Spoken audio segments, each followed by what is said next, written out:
சிவகங்கை மாவட்டம் மானாமதுரை பத்திரப்பதிவு அலுவலகத்தில் அதிகாரிகள் நேரடியாகவே லஞ்சம் வாங்கும் வீடியோ வெளியாகி பரபரப்பை ஏற்படுத்தியுள்ளது. அந்த அலுவலகத்தில் சார் பதிவாளராக பணிபுரிந்து வரும் சுரேஷ்குமார் அதிக அளவில் லஞ்சம் வாங்கிக் கொண்டு பத்திரப்பதிவு செய்வதாக புகார்கள் எழுந்துள்ளன.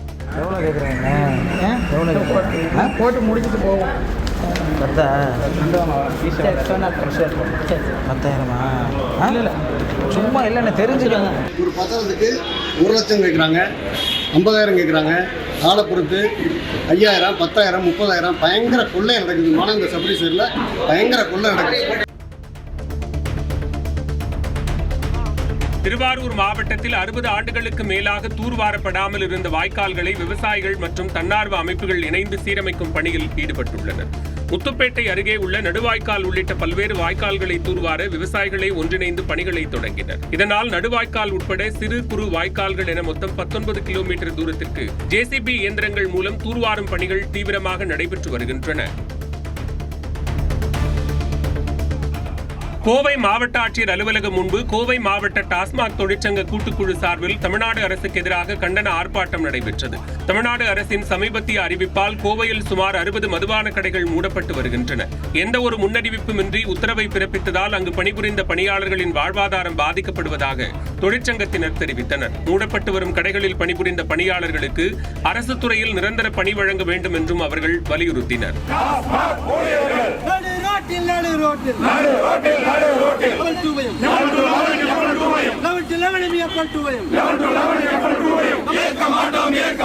இந்த முடிவை ஏற்க மாட்டோம்.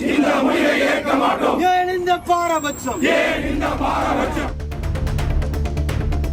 ராணிப்பேட்டை மாவட்டத்தில் விபத்துக்கள் ஏற்படும் இடங்களில் எச்சரிக்கை விளக்குகள் பொருத்தும் பணி தொடங்கப்பட்டது. அதிக விபத்துக்கள் ஏற்படும் 51 இடங்கள் கண்டறியப்பட்ட நிலையில் சூரிய சக்தியில் இயங்கும் எச்சரிக்கை விளக்குகள் பொருத்தும் பணி தொடங்கப்பட்டுள்ளது. முதற்கட்டமாக ராணிப்பேட்டை ஆயுதப்படை அலுவலகத்திற்கு முன்பு சென்னை பெங்களூரு தேசிய நெடுஞ்சாலையில் விளக்குகளை பொருத்தும் பணியை காவல் கண்காணிப்பாளர் சிபின் தொடங்கி வைத்தார்.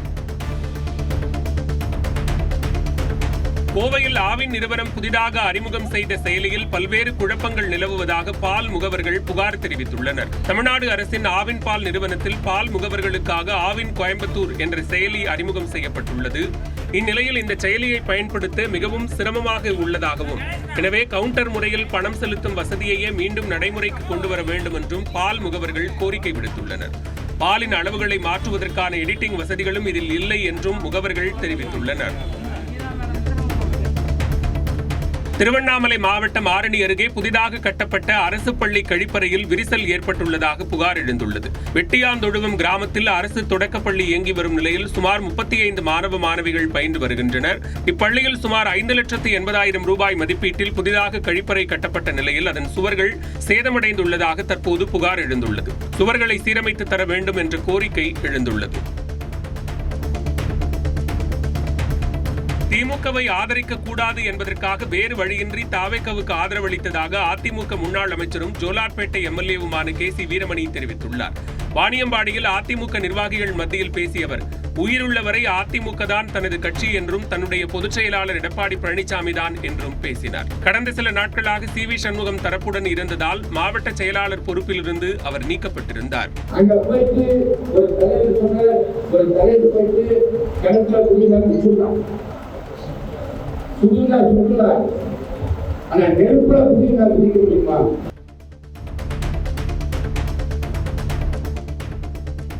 திருவொற்றியூரில் லஞ்ச புகாரில் சிக்கிய அரசு ஊழியர் ஒருவர் அலுவலக மாடியிலிருந்து குதித்து தற்கொலை செய்து கொண்டார். திருவாரூர் ஊராட்சி ஒன்றிய அலுவலகத்தில் பணிபுரியும் வட்டார வளர்ச்சி அலுவலர் சுவாமிநாதன் என்பவரை 7,000 ரூபாய் லஞ்சம் வாங்கியதால் கைது செய்தனர். அவருக்கு உதவியாக இருந்ததாக கைது செய்யப்பட்ட அவரது உதவியாளர் சுரேஷ்குமார் கழிவறைக்கு சென்றுவிட்டு வருவதாக கூறி அலுவலகத்தின் 3வது மாடியிலிருந்து குதித்து தற்கொலை செய்து கொண்டார்.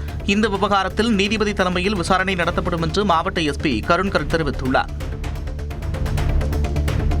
தென்காசி மாவட்டம் கடையம் அருகே விவசாய நிலத்தில் பதுங்கியிருந்த சுமார் 10 அடி நீளமுள்ள மலைப்பாம்பை வனத்துறையினர் லாவகமாக மீட்டுள்ளனர். கடையம் அருகே உள்ள இரவணசமுத்திரம் கிராமத்தைச் சேர்ந்த விவசாயி வேல் என்பவர் வயலுக்கு சென்றபோது மலைப்பாம்பு ஒன்று ஊர்ந்து சென்றதைக் கண்டு அதிர்ச்சியடைந்தார். உடனடியாக வனத்துறைக்கு தகவல் அளித்திருக்கிறார். அதன் பேரில் வேட்டை தடுப்பு காவலர் வேல்ராஜ் சம்பவ இடத்திற்கு விரைந்து சென்று மலைப்பாம்பை பிடித்து வாடையார் அடர்வன பகுதியில் விடுவித்தார்.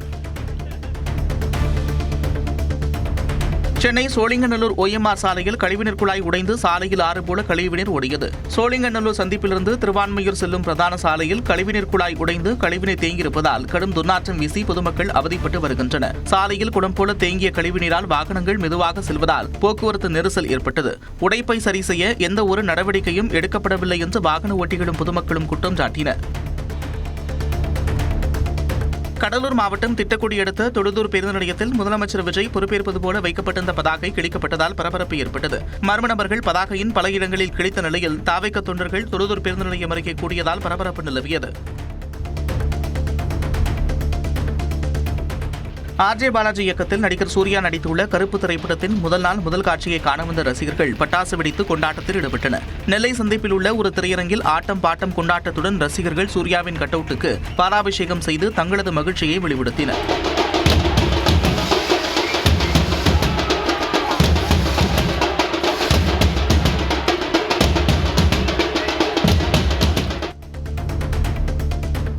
திருப்பூர் தெற்கு தொகுதியில் தாவேக வாக்குச்சாவடி முகவராக பணியாற்றிய பெண் நிர்வாகி ஒருவர் தங்களை சட்டமன்ற உறுப்பினரிடம் அணுக விடாமல் புதிதாக இணைந்த மாற்றுக் கட்சியினர் தடுப்பதாக குற்றம் சாட்டியுள்ளார். திருப்பூர் தெற்கு தொகுதியில் தாவேக சார்பில் போட்டியிட்டு வெற்றி பெற்ற பாலமுருகன் பதவியேற்ற பிறகு திருப்பூரில் நடைபெற்று வரும் பாலப்பணிகளை பார்வையிட்டுள்ளார்.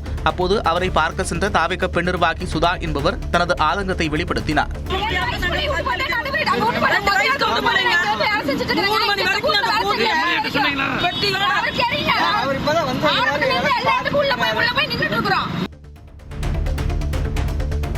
நெல்லை மேலப்பாளையத்தில் நிமோனியா காய்ச்சலால் பாதிக்கப்பட்டு 4 வயது சிறுமி உயிரிழந்த சம்பவம் குறித்து சுகாதாரத்துறை அதிகாரிகள் ஆய்வு மேற்கொண்டு வருகின்றனர். மேலப்பாளையம் பகுதியின் பல்வேறு இடங்களில் சுகாதார சீர்கேடு நிலவி வருவதாக குற்றச்சாட்டுகள் எழுந்தன. இந்நிலையில் 4 வயது சிறுமி ஒருவர் கடந்த மார்ச் மாதம் காய்ச்சலால் பாதிக்கப்பட்டு பாளையங்கோட்டை தனியார் மருத்துவமனையில் சிகிச்சைக்காக அனுமதிக்கப்பட்ட நிலையில் நிமோனியா காய்ச்சல் இருப்பது கண்டறியப்பட்டது. சிகிச்சை பலனளிக்காமல் சிறுமி உயிரிழந்த நிலையில் சுகாதாரத்துறை அதிகாரிகள் ஆய்வு மேற்கொண்டு வருகின்றனர்.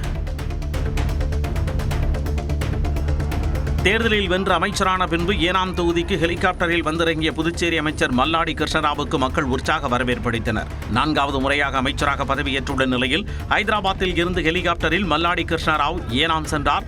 அப்பொழுது தொகுதி மக்கள் சார்பில் அவருக்கு பிரம்மாண்ட வரவேற்பு அளிக்கப்பட்டது.